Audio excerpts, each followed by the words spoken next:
की जय शिवाजी, भारतरत्न डॉक्टर बाबासाहेब आंबेडकरांचा, भारतरत्न डॉक्टर बाबासाहेब आंबेडकरांचा, जोर से बोलो, जोर से बोलो।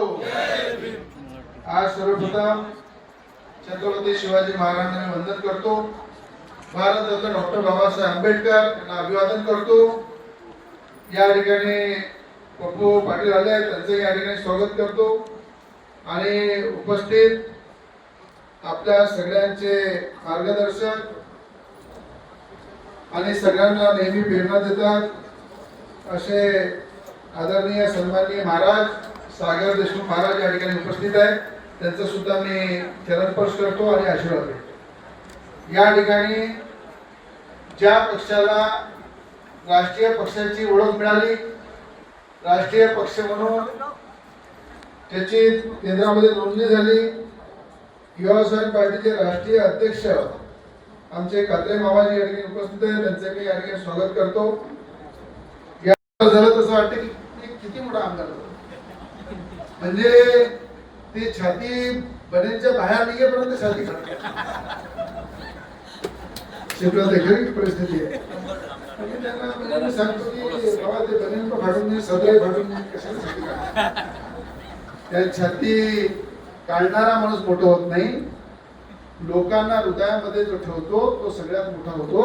ते नेहमी महाराष्ट्राला पाहिलेलं आहे, देशाने पाहिलेलं आहे की छाती काढणारे किती आले आणि किती गेले। म्हणून या ठिकाणी प्रकाश भाऊ, तुम्ही ज्या पद्धतीने काम करत होते तीच पद्धत युवासेना पार्टीची, त्याच पद्धतीने काम, त्याच पद्धतीने कार्यकर्त्याची काळजी, कार्यकर्त्याच्या दुःखासुखामध्ये उभे राहणे, कार्यकर्त्यांच्या संकटामध्ये राहून एक नेता हा कधी पुढे गेला म्हणजे मोठा होत नाही, तो कार्यकर्त्यांसोबत जेव्हा उभा राहते, कार्यकर्त्यांना बरोबरी जेव्हा घेऊन चालते, तेव्हा तो कार्यकर्ता, तो नेता मोठा होते आणि त्याच पद्धतीने आपल्याला सगळ्यांना काम करायचं।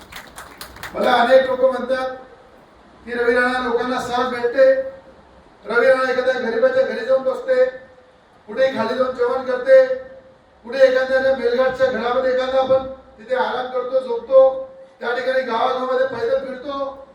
अरे मला तुम्ही सांगा की एखादा सोमवार वाऱ्यासारखं गेल्यापेक्षा जमिनीवर उतरून जर त्याला जर आपण सोबत घेऊन चाललो तर ती ताकद किती मोठी असते। ते पूर्ण या देशामध्ये जेव्हा नवनीत राणा अपक्ष निवडून आल्या त्यावेळेस तुम्ही पाहिलं की पाना चिन्हावर नवनीत राणांना देशाच्या पार्लमेंटमध्ये लोकांनी पाठवलं आणि पाना चिन्हामध्ये त्या ठिकाणी मेलघाटच्या आदिवासी लोकांनी सुद्धा त्या ठिकाणी मतदान केलं। ते कशामुळं? जमिनीवर काम केलं। म्हणून जमिनीवर काम करणारा नेता आज मला खंत आहे, प्रकाश कोणी सांगितलं, सागर महाराजांनी सांगितलं की या महाराष्ट्रामध्ये, या देशामध्ये अमरावती जिल्ह्याचं नाव मजबूतीनं पार्लमेंटमध्ये, मजबूतीनं त्या देशाच्या पार्लमेंटमध्ये या अमरावतीचं नाव उंचवणाऱ्या ज्या खऱ्या अर्थानं एक महिला खासदार म्हणून त्या ठिकाणी एक एक काम खेचून येण्यासाठी काम करत होत्या, त्यांना आता घरी बसायची वेळ आलेली आहे। त्यामुळं आपल्या घरामध्ये मुलं बाळाचे आहे, आपल्या घरामधली युवा पिढी आहे, आज शेतकऱ्यांसाठी जर आवाज बनवून त्या पार्लमेंटमध्ये बोलत होत्या, तेव्हा मला असं वाटते संजय गांधीचा 600चा पगार 1500 रुपये झाला होता, त्या ठिकाणी रोजगार हमीचे पैसे त्या ठिकाणी वाढले होते, अनेक जे पंतप्रधान आवास योजनेचे जे पैसे आहे ते केंद्राकडे येत होते आणि मोठ्या प्रमाणात या जिल्ह्यातही, या महाराष्ट्राने देशाचा आवाज बनवून त्या पार्लमेंटमध्ये काम करतो। पण आज अमरावतीचं नाव त्या पार्लमेंटमध्ये येत नाही।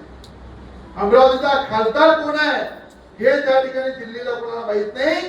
या अमरावतीच्या खासदाराला सांगावं लागते की मी अमरावतीचा खासदार आहे, मैंने नवनीत राणा को हराया, वो मैं खासदार हूं। म्हणजे जर खासदाराला ओळख माझी खासदाराची नाव घेऊन द्यावं लागते तर विचार करा की आपण किती मोठं नुकसान या जिल्ह्याचं केलं। या जिल्ह्याचं नुकसान तर केलं, या महाराष्ट्राचं नुकसान झालं, या देशाचं नुकसान झालं। एक मजबूत नेतृत्व आज कुठेतरी थांबलेलं आहे आणि आज जर नवनीत राणा खासदार असत्या तर केंद्रामध्ये मोदीजी सोबत मंत्री झाल्या असत्या, मोदींच्या मंत्रिमंडळामध्ये मंत्री झाल्या असत्या आणि भाऊसाहेब पंजाबराव देशमुखांनंतर पहिल्यांदा या जिल्ह्याला केंद्रीय मंत्री कोणी मिळालं असतं तर नवनीत राणांच्या रूपामध्ये पण हे किती मोठं नुकसान झालं. अनेकदा मी विचार करतो की काय चुकलं, काय कुठं कमी पडलो. एवढ्या संघर्षातून मेहनतीतून 14-15 हजार मतांनी आपल्याला पराभूत व्हावं लागलं. ते कशामुळं? फक्त चुकीचा प्रचार. त्यावेळेस संविधान खतम होईल, संविधानाचा प्रचार केला, आरक्षण नष्ट होईल याचा प्रचार केला आणि त्याची किंमत एवढी मोजावी लागली की आज देशाचे पंतप्रधान मोदीजींनी संविधानावर डोकं ठेवून आपल्या पंतप्रधान पदाची शपथ घेतली. या देशामधला पहिला पंतप्रधान. आणि संविधान नष्ट होईल, संविधानामुळे आपलं आरक्षण नष्ट होईल. आरक्षणामध्ये अनेकांचं आरक्षण नष्ट झालं तर त्या ठिकाणी असा चुकीचा प्रचार करून अनेकांच्या डोळ्यामध्ये धूळ फेकण्याचं काम केलं आणि या ठिकाणी अनेक लोकांना, चांगल्या लोकांना घरी थांबावं लागलं. हे खऱ्या अर्थाने शोकांतिक आहे. पण आज मी आपल्या सगळ्यांना एवढं सांगतो की माझा गरीबातला गरीब कार्यकर्ता, तो शेवटच्या गावाचा असो की गल्लीतला एखादा गोळ्यातला असो, तो कार्यकर्ता या मंचावर बसलेल्या व्यक्तीपेक्षाही माझ्यासाठी मोठा आहे. म्हणून मी या लोकांची किंमत याच्यासाठी करतो की हे आदरणीय, सन्माननीय आहे माझ्यासाठी. मी यांचे 10 वेळा पाया लागून येईन प्रकाश भाऊ, पण माझा जर तो शेवटचा कार्यकर्ता दुखी आहे तर मला या पदावर बसण्याचं काही अधिकार नाही. म्हणून मला सगळ्यांना सांगणं आहे की त्या शेवटच्या कार्यकर्त्याचा विचार करा आणि पक्ष वाढवा. त्या शेवटच्या कार्यकर्त्यांना न्याय द्या आणि आपली खुर्ची मजबूत करा. तर शेवटचा कार्यकर्ता दुखी जर असेल तर आपल्याला खुर्चीवर बसून काही फायदा नाही आहे. ह्या विचारावर घेऊन आपल्याला सगळ्यांना काम करायचं आहे. या ठिकाणी गावागावामध्ये शाखा स्वाभिमानच्या आहेत, त्या पुन्हा जिवंत करायच्या आहेत. पुन्हा तिथे आपल्या शाखेचे बोर्ड गेले पाहिजे. त्या ठिकाणी प्रत्येक ठिकाणी महिलांची, युवकांची कार्यकारिणी त्या ठिकाणी घोषित झाली पाहिजे आणि त्या ठिकाणी प्रत्येकाला वाटलं पाहिजे या जिल्ह्यामध्ये जर युवा स्वाभिमान पार्टी सोबत असेल तरच आपला विजय आहे. युवा स्वाभिमान पार्टी जर विरोधात केली तर आपल्याला विजय मिळणार नाही. आपली खुर्ची धोक्यामध्ये. आणि कोण करू शकते? हा जमिनीवरचा कार्यकर्ता. नेते तर खूप असतात, खूप येतात, खूप जातात. मी तर अनेक नेते पाहतो, अनेक नेत्यांना जवळून पाहतो की त्याची काय शैली राहते, काय बोलायची राहते, काय पद्धत राहते. पण ते नेते स्वयंघोषित नेते असतात, ते जनतेने घोषित केलेले नसतात. स्वयंघोषित नेते बनायचं नाही आहे, जनतेने घोषित केलेले नेते बनायचं आहे आणि जनतेसाठी लढाई लढायचं आहे. तेवढीच मी आपल्याला पक्षाच्या वतीने सगळ्या कार्यकर्त्यांना हात जोडून विनंती करतो. या ठिकाणी मला माहित आहे की भविष्यात जिल्हा परिषदेचे सुद्धा इलेक्शन आहे, पंचायत समितीचे इलेक्शन आहे. आता जवळपास सगळेच महानगरपालिका सगळे इलेक्शन झालेले आहे आणि जिल्हा परिषद आणि पंचायत समितीची जोमात आपल्याला तयारी करायची आहे. आणि त्या ठिकाणी ताकदीनं महायुती सोबत मिळून आपल्याला लढायचं आहे. महायुतीच्या लोकांचा आपण सन्मान सुद्धा करणार आहे. पण सन्मान आपल्याला मिळाला पाहिजे. सन्मान मिळाला तर सन्मान होईल आणि सन्मानासोबत सगळे मिळून सोबत जाऊ अशा प्रकारचा कार्यक्रम एक आपल्याला करायचा आहे. आणि मला काँग्रेसबद्दल एवढंच सांगायचं आहे प्रकाश भाऊ की आता काँग्रेसला 0 मत होते या इलेक्शन. म्हणजे काँग्रेसचा उमेदवारी हॉस्पिटलमध्ये मत एखादा तर निष्ठावान असेल की पंजाला वोटी तो जाऊ द्या उमेदवार. पण पंजाब चिन्ह जर आहे आणि एखादा नगरवर्षीय निष्ठावान असेल की ज्यांनी इतक्या दिवसावरून त्याचं नमक खाल्लं असेल त्याला एक मतदान केलं पाहिजे. पण त्या ठिकाणी एकही माणूस मतदान करायला सुद्धा मिळाला नाही. अशी काँग्रेसची परिस्थिती आहे. चुल्लूभर पाण्यामध्ये डुबून नेलं पाहिजे लोकांना. म्हणजे आज ज्या पद्धतीने गोष्टी करतात, ज्या पद्धतीने बोलतात, त्यांनी हा विचार केला पाहिजे की कुठे नेऊन ठेवलेला आहे हा कार्यकर्ता आणि कुठे आहे तो पक्ष. कारण की आज मला अनेक लोक म्हणतात, अनेक दिवसापासून, महिन्यापासून मागे लागले, भाऊ आम्हाला प्रवेश करायचा आहे, आम्हाला यायचं आहे. पण मी त्यांना नेहमी सांगतो तुम्ही जिथे तिथेच थांबा. कारण की आपल्याला आपल्या पक्षामध्ये येऊन आणून आपला पक्ष खराब करायचा नाहीये. आपल्या पक्षामध्ये तोच हिरा असला पाहिजे जो जनतेची सेवा करायला येत आहे, जो जनतेला न्याय देण्यासाठी येत आहे, जो जनतेच्या हितासाठी लढायला येत आहे, तो व्यक्ती युवासेना पार्टीमध्ये पाहिजे. आपल्याला अशी भरती पाहिजे नाही जे भरती आपल्या सोबत येऊन आपल्या पक्षाला आपल्या कार्यकर्त्याला खराब करेल. म्हणून अनेक लोकांना जे मोठमोठे नाव आहे सांगत असून तुम्ही म्हणाल की एवढे मोठ्या लोकांना भाऊ घेतलं कोण नाही, पण ते मोठे लोक मला पहा आणि फुलं व्हा अशी परिस्थिती त्यांची आहे. म्हणून आपल्या पक्षात जागा नाही आहे. म्हणून प्रकाश भाऊ तुमच्यासारख्या कार्यकर्त्यांना या ठिकाणी एक कार्यकर्त्याच्या पक्षामध्ये आपण सगळे सामील झालेलो आहे. आणि या ठिकाणी आपण सगळे मिळून या ठिकाणी काम करू एवढं सांगतो. आणि सगळे मिळून मला एक सांगा की आज इथे सगळे उपस्थित आहे. भविष्यामध्ये अनेक लढाई आपल्या लढायच्या आहेत आणि या लढाईमध्ये सगळ्यांना मैदानात उतरून काम करायचं. पण एवढंच सांगतो की हा पक्ष प्रवेश नाही, एका परिवारामध्ये एका परिवारासारखं राहण्यासाठी आपल्या परिवारामध्ये एक आगमन झालेलं आहे. प्रकाशभाऊच्या माध्यमातून अनेक कार्यकर्त्यांचं आगमन झालं आहे. आणि पक्षात आता तुम्ही पाहिलं की अनेक पक्ष आज जर डोळ्यांनी पाहिलं तर मेंढरासारख्या प्रवेश पक्षामध्ये चालू आहे. तर मेंढरासारखा प्रवेश आपल्याला करायचा नाही. आपल्याला माणसं पाहिजे, ती हक्काची पाहिजे, जिव्हाळ्याची पाहिजे आणि लोकांविषयी इमानदारी असली पाहिजे. मला प्रकाशभाऊचे वडील भाऊसाहेब साबळे काका आपल्यामध्ये नाही आहे, बीटी देशमुख काका आपल्यामध्ये नाही आहे. पण मी माझ्या आयुष्यामध्ये भाऊसाहेब साबळे सारखे आणि बीटी देशमुख सारखे व्यक्ती मी राजकीय जीवनामध्ये माझ्या कोणी बघितले नाही. ते असे व्यक्तिमत्व आपल्या जिल्ह्यामध्ये होऊन गेले की ज्यांनी नेहमी लोकांना कार्य दिलं, नेहमी लोकांसाठी जगले, स्वतःसाठी न जगता लोकांसाठी जगले. अशा लोकांचा सुपुत्र म्हणून प्रकाशभाऊ आहे. म्हणून त्यांची किंमत या पक्षामध्ये.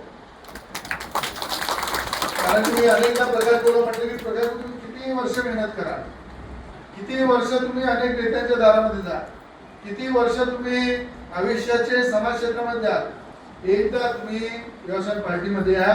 अनेकदा त्यांच्या वडिलांनी सुद्धा माझं काम बघून भाऊसाहेब साबळे काकांनी सुद्धा सांगितलं की प्रकाशभाऊ मी माझ्यासोबत काम केलं पाहिजे, पक्षामध्ये आलं पाहिजे, पण योग्य वेळी योग्य वेळ असते. आणि त्यांचा कुठेतरी प्रचंड सहन केल्यानंतर स्वाभिमान दुखवला.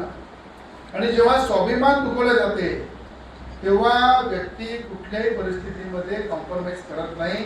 एकदा, दोन वेळा, तीन वेळा, पण अनेकदा जेव्हा त्याला तिथे बेइज्जती केल्या जाते, स्वाभिमान दुखवले जाते, तेव्हा त्या क्षणी जनतेच्या हितासाठी निर्णय घ्यावा लागते.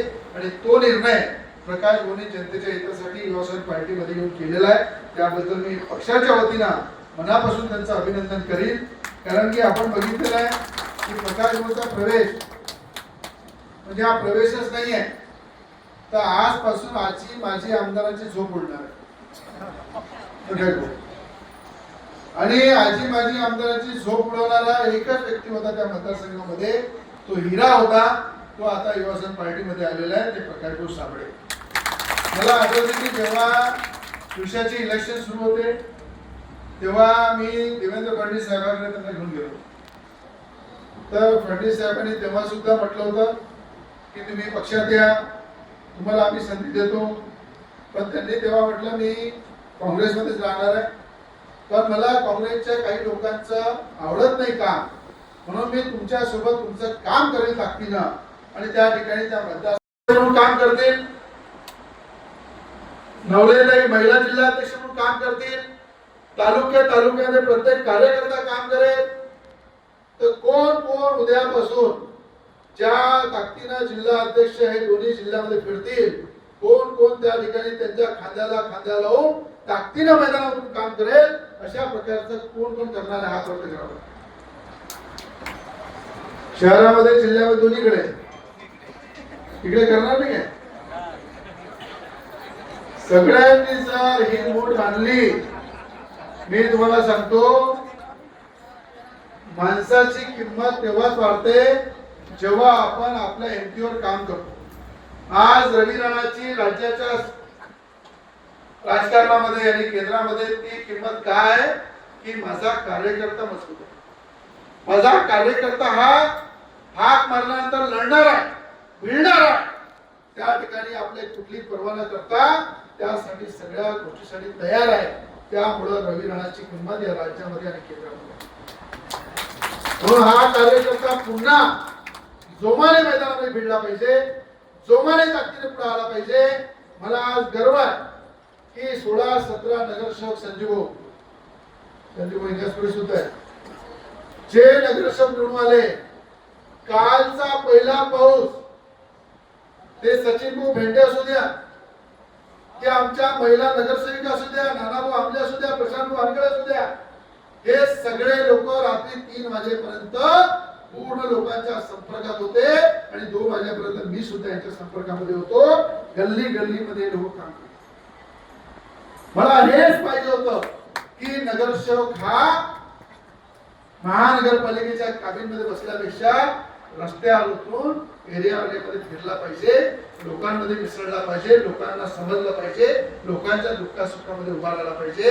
ही पळी निवडून आली, तो मला अभिमान आहे. आणि मला अजून आपल्याला हे सांगायचं आहे, अजून ताकदीने दीपक भैया और आगे बढ़ो, अजून ताकदीने उतरा, लोकांना दाखवून द्या की आम्ही नगरसेवक नाही आहे, आम्ही तुमचे सगळ्यांचे जनसेवक, आम्ही तुमच्या प्रत्येक दुःखामध्ये उभा आहे. फूल नाही तर फुलाची पाकळी त्यांना मदत करा, त्यांच्या प्रत्येक संकटामध्ये उभे राहा. मी तुम्हाला सांगतो, पुन्हा तुम्हाला मत मागायची गरज पडणार नाही. प्रशांत भाऊ सारखे तुम्ही 5-5 वेळा निवडून याल, ही ताकद लोक तुम्हाला देतील. आणि ती ताकद आणि पैशानं मोठा झाला म्हणजे नगरसेवक नाही. आज अमरावतीमध्ये तुम्हाला सगळ्यांना म्हणजे प्रकार गो धोकेताई टिनाच्या घरामध्ये राहत होत्या, आताही टिनाच्या घरामध्ये राहत, पण ती नाही एका रूम मध्ये राहून दुसरा टर्म जर मारू शकते राजकारणामध्ये. आणि इलेक्शन किती वेळा करते ती बाई? 50,000 रुपये. त्यातले 50,000 मीच देतो. तर 50,000 मध्ये जर ती बाई नगरसेवक बनते आणि 8,000 मत ना, 8,611 मत ही गरीब नगरसेविका त्या ठिकाणी एवढ्या मताने निवडून आली. आमच्या नंदाताई सावदे त्या सुद्धा त्यांनी जेव्हा इलेक्शन प्रचार करत होत्या, नगरसेवकाचा कुठलाच त्याच्यामध्ये गुण होता, आताही नाही आहे, पण तेव्हा त्या सुद्धा शून्यातून त्यांनी घरचे नसतानाही त्यांनी एवढं मोठं यश प्राप्त केलं की ती महिला सुद्धा नगरसेवक झाली. डोंगरेताई आहे, पाटणेताई आहे, आमच्या पांडेताई, अनेक महिलांचं कौतुक केलं थोडं कमी आहे, आमच्या रेवणेताई आहे. तर मला असं वाटतं की पैशानंच फक्त माणूस मोठा होत नाही, त्या ठिकाणी आपल्यामध्ये ते काम करायची खोत असली पाहिजे, आपल्या शरीराला थोडीशी मेहनत दिली पाहिजे, तरच माणूस ह्या यशाच्या पायऱ्या गाठू शकते. तर मला आठवते प्रकाश घोष शेतकऱ्यासाठी मी आंदोलन करत होतो, शतरंजी सुद्धा आम्हाला तिथे झोपायला दिलं. जेव्हा आम्ही हॉस्पिटलमध्ये ऍडमिट झालो तेव्हा मी पाहिलं की माझ्या किडनी, मी सांगत नाही पण त्याचा उपचार सुद्धा आज 90% किडनी माझी खराब आहे शेतकऱ्यांसाठी. अनेक लोकांनी आंदोलन करत आहे, कोणी आंदोलनामधून अनेक पद निर्माण करतात, अनेक पद घेतात, अनेक प्रकारचे वेगळ्या प्रकारचे आपलं सत्य करून घेतात, पण त्या ठिकाणी आम्ही आमची जीवाची पर्वा न करता आम्ही लढाई लढलो. म्हणून लोकांनी 4-4 वेळा आम्हाला निवडून दिलं, ते फळ आम्हाला मिळालं. म्हणून मला असं वाटतं की माझ्या कार्यकर्त्यांनी सुद्धा पूर्णपणे लोकांची सेवा केली पाहिजे, एवढीच विनंती करतो. आपल्या सगळ्यांना मी या ठिकाणी शुभेच्छा देतो आणि जोमाने येणाऱ्या काळामध्ये सगळे कामाला लागाल, सगळे ताकदीने भिडाल आणि देवेंद्र फडणवीस साहेब मुख्यमंत्री हे महाराष्ट्राचे राहतील. या काळा दगडावरची पांढरी रेघ आहे, कोणाचा बापही त्यांना हलवू शकत नाही. पूर्ण महाराष्ट्राची जनता त्यांच्या सोबत आहे आणि या ठिकाणी पूर्ण ताकदीने आम्ही सोबत मिळून त्याच्यात काम करू आणि या महाराष्ट्राची सेवा करू, या महाराष्ट्रातल्या जनता न्याय देऊ, एवढंच सांगतो. जय शिवराय, जय भीम.